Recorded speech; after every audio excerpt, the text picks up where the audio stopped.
Hey everyone, I'm here to discuss a topic that I consider to have significant societal importance.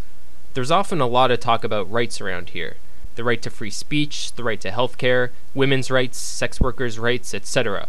But there isn't too much discussion about the rights of children. Therefore, I'm going to discuss spanking, and not the fun kind between two consenting adults, but the corporal punishment of children. Hopefully when this video is over, any viewer who may have been undecided on the matter will agree that physical discipline is the wrong approach to parenting and should in fact be against the law. Now, what I believe is the fundamental point to make on this topic is that in most countries, including Canada, children are lacking a basic protection that is afforded to all members of society.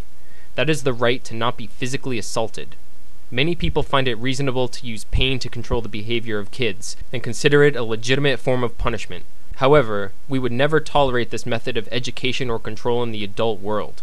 If your employer were to smack you for being rude to a client, you'd be outraged, call the police, and probably sue the hell out of the guy. In fact, spitting on a person or verbal aggression that causes one to fear for his safety both qualify as assault in the land of the grown-ups. But though children are the most powerless and vulnerable members of society, the definition of assault differs when a parent or guardian is trying to enforce his or her will. This is a dangerous double standard that has no logical basis. For the most part, modern industrialized nations have deemed the use of corporal punishment on even the most hardened and violent convicts to be an unacceptable practice. There's another double standard that I've never heard anybody mention. There's a very necessary and rational protection of children when it comes to having sex with adults. We have an age of consent, and engaging in sexual conduct with someone who's below that age is statutory rape. In most places, the age of consent is around 16. Strangely enough, this is about the age where it becomes unacceptable to use physical discipline on children. In other words, a kid under 16 is too young to consent to sex with an adult, but young enough to be hit by a guardian.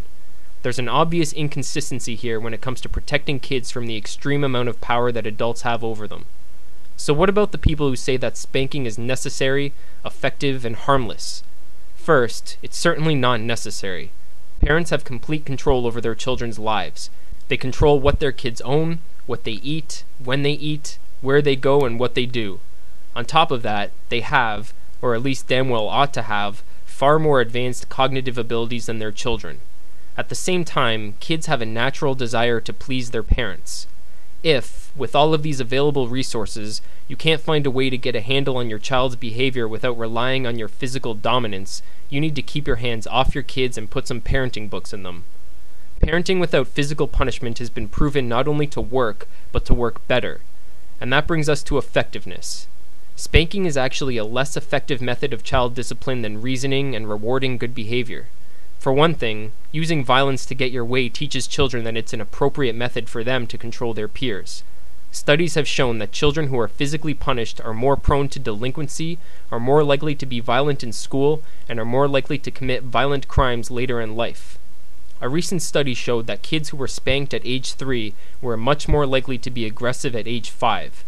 Also, since the children become primarily concerned with avoiding the punishment, they will typically only behave when in the presence of their parents. Conversely, children who are disciplined through reasoning and positive reinforcement tend to control their own behavior out of conscience. Spanking becomes less and less effective as kids get older, and this is one of the factors that contribute to the harm of corporal punishment. It has been found that parents who spank are more likely to be physically abusive.